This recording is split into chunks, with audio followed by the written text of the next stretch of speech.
Hey everyone, welcome to another episode of Backyard Mechanic. It's just me today, and I'm doing something a little bit different. It's not mechanical really, but it's very important if you've just done a beach trip. We're going to wash all the salt off the patrol. Went up and did a trip from Lanolin through to Cervantes last weekend. That's a lot of beach driving, a lot of salt, a lot of sand all through here. And I'm going to show you how I go about cleaning everything out of this car so as it doesn't rust. Now, generally speaking, I reckon us West Aussies are a little less concerned about rust and salt damage. We still think about it, but from what I've read on Facebook groups and the like, all the eastern staters seem to get pretty upset about it, like going on Fraser. Spend a day on Fraser, got to spend a week cleaning the car, you know. This should take a couple of hours tops to do the whole thing. You could probably do it quicker once you get to know your car. We begin underneath, because if you start from the bottom and work your way up, you're likely to get less dirty. And we're on a grass surface. A couple of reasons. It's more comfortable. You're going to be rolling around under there. You're going to be getting filthy, salty, muddy if you didn't clean it properly after your last mud run. And why waste water on concrete? Got a nice, well, actually it's not even a nice lawn. That's another reason why we're using it. It's a bloody horrible lawn, and the water's going to do it some good. So I'm just going under there with the standard garden hose. I'm not using a pressure cleaner or anything because it's not entirely necessary. The best way with the salt is to kind of soak it off. You've got to soak it, you've got to dissolve it. One way that people might do it is get a garden sprinkler, put the sprinkler under the car, and then you just sort of sit out here with a couple of beers and drag the hose. Keep dragging the hose along under your car, rinse out all the salt and sand. I'm not doing that because in Western Australia we have tough water restrictions, and the water corp will beat me over the face with a blunt rock if I'm to do something like that, so I'll get under there with the garden hose. It's a bloody hot day anyway, so I don't mind getting a bit wet.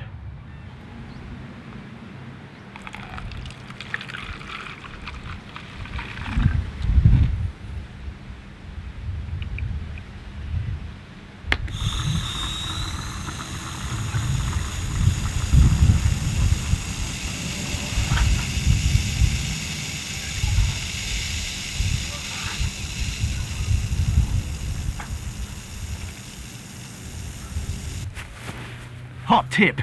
This super secret mixture here is half a cup of white vinegar, a couple of drops of dishwashing detergent, and the rest filled up with water. So the key ingredient is the vinegar. It's a salt neutralizer. So obviously going to neutralize your salt. The dishwashing liquid, that's just to help it to stick to everything, and the water is to make it wet.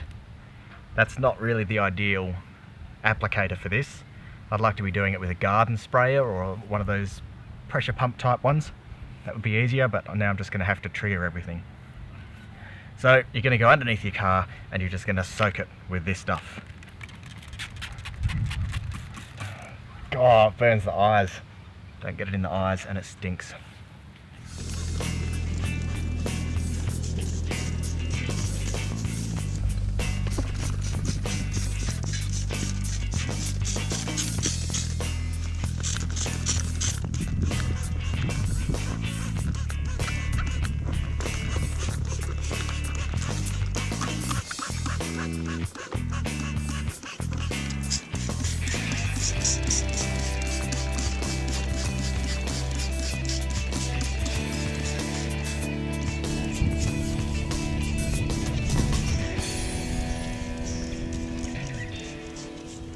Alright, the vinegar solution has been applied. Try not to get it on your paintwork. It's not going to peel your paint off or anything, but if you've got a freshly waxed car or paint protection system or anything like that, I'm not entirely confident that the acid in the vinegar will be good for it. I sprayed some all under the bonnet as well. I don't know how that's going to react with the hoses, so I'll just spray that off quickly. So I'll rinse under the engine bay first. Again, low pressure water, just straight from the hose. Then we're going to crawl underneath with the hose and get in all the tiny cracks. You want to have a look for the sand. I know there's a lot of white sand under there, and I can already see like the orange coloration of rust showing up in the white beach sand. The problem with the sand is if you leave that there, it traps moisture, and it's the same with mud and all of that sort of thing, and that's going to cause you rust even without all the salt left over. We're going to run water right the way through the chassis rails as well. On the patrol, just above the tyre here, there's holes in the chassis rail, and all along underneath there, little holes. You just put the hose down there and you'll see all the water start to run free out the bottom of the chassis rails. You'll probably see all sorts of sand and mud and colours from your last 5 trips coming out of there, and just keep flushing that until it comes clean.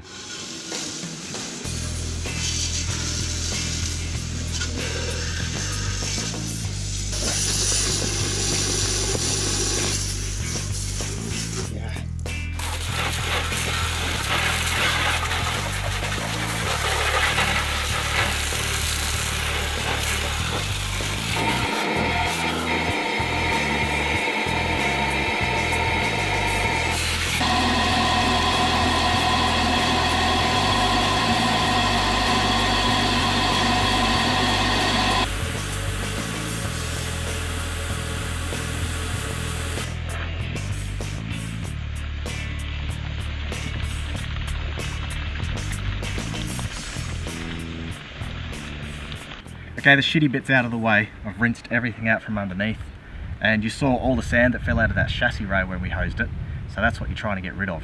Now we got the easy bit, is cleaning up the paint. So just a bucket of car wash and some water, and like you normally would for your car. A lot of people like to use CT18 for this, and I used to do it for years because it's so good at getting all the grime off. The problem with that, I found out, is I do like to wax and keep my cars nicely polished. So I'd wax my car up real good, and then 2 weeks later I'd go and get in the mud and go and hit it with the CT18. Well, CT18 strips all your wax, so my car always looked dull and I was forever waxing it. So if you like your paint work, don't use CT18. If you don't care, do what you want. Damn.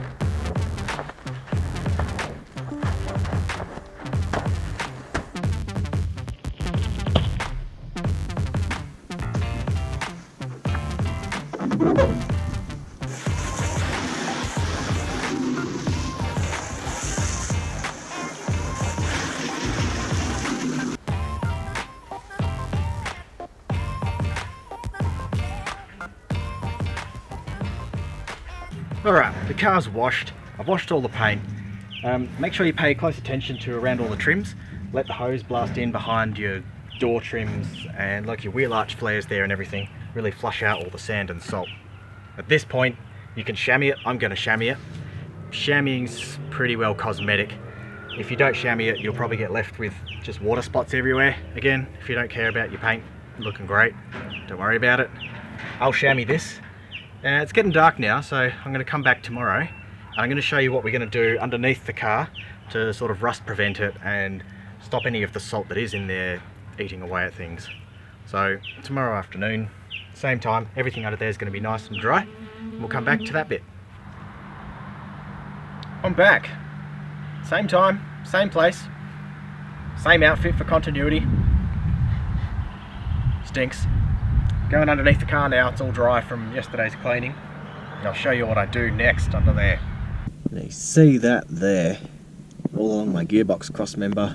That's a minor case of the beginnings of rust. And that's a good thing. If you want your car to rust to pieces, I don't want that to happen. So what we do, is right next to my head there is a can of black paint. The rust preventative or rust kill type stuff is best obviously because it kills the rust. And I like to just go underneath and hit all the little scrapes that I've got through these trips with some black paint and stop the rust from progressing from there.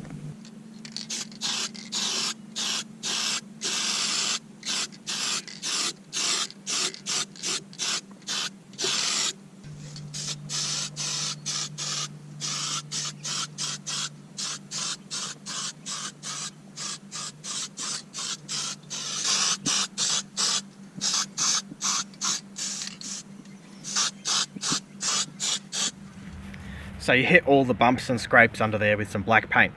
Well, you didn't because you don't care about that step and you don't want to. That's cool too. The next bit though, you can't miss that. You're going to go underneath it and spray rust preventative everywhere. Now, I've left it in the car, 1 second. That's the stuff I use, Lanotech, a lanolin oil. There's heaps of different types on the market. Fish oil is one that's commonly talked about. I used the fish oil before and I wasn't a fan of it because even if it says odorless, it stinks like fish. And the fish oil, I find, never seems to dry properly. Now, the previous car I had, I sprayed it with fish oil for rust preventative once, and the dog that we had at the time liked going under cars in the hot summer, so he went under the car and all his hair came off, stuck in the fish oil, and I kid you not, the dog hair was stuck on the chassis of that car for 4 years before I figured out the ultimate degreaser solution to remove anything that's stuck on your chassis underneath. I won't tell you that one today. We might go onto that in another cleaning thing. Anyway, the lanolin stuff, that one doesn't seem to attract the dirt and dust. That was another thing. Not only was there dog hair stuck there, but all the red dust and dirt and mud just clung to it, and it looked filthy under that car forever. Now, I'd recommend you don't spray this stuff under there if you're heading off-road in the next couple of weeks. It's best to let it dry for 2 weeks or so, I reckon. I'm probably not going off-road again for another 3 weeks, so go underneath. I'm going to spray that everywhere. It's not harmful to rubber, it's pretty much not harmful to anything. Maybe don't get it on your exhaust, it's just going to stink when it heats up.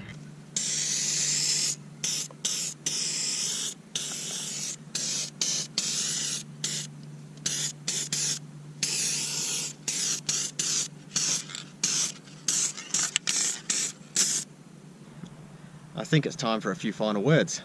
You saw all those speckles showing up on the GoPro lens there. Well, lanolin is oil literally squeezed from the wool off a sheep's back, and it's pretty greasy stuff and it smells like sheep. It's good for your hands though, but you wouldn't want to do it on your driveway because you're going to end up with a big oily patch, and it does kind of go everywhere. So here's the end result.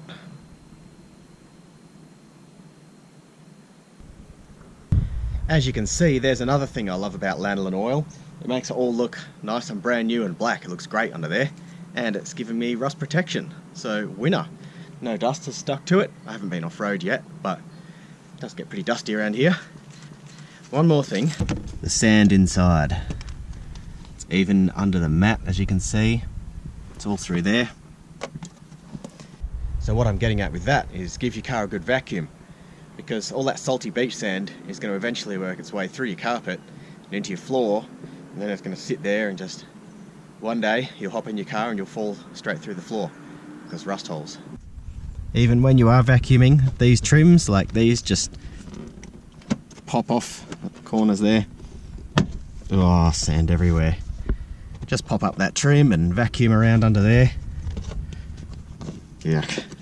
Might have to make that a this weekend job. There you go. If you follow that process after every beach trip, it is a lot of work, but it's going to keep your four-wheel drive in the best possible condition. Thanks for watching, guys. Make sure you subscribe down the bottom there so I can bring you some more backyard mechanic in the future.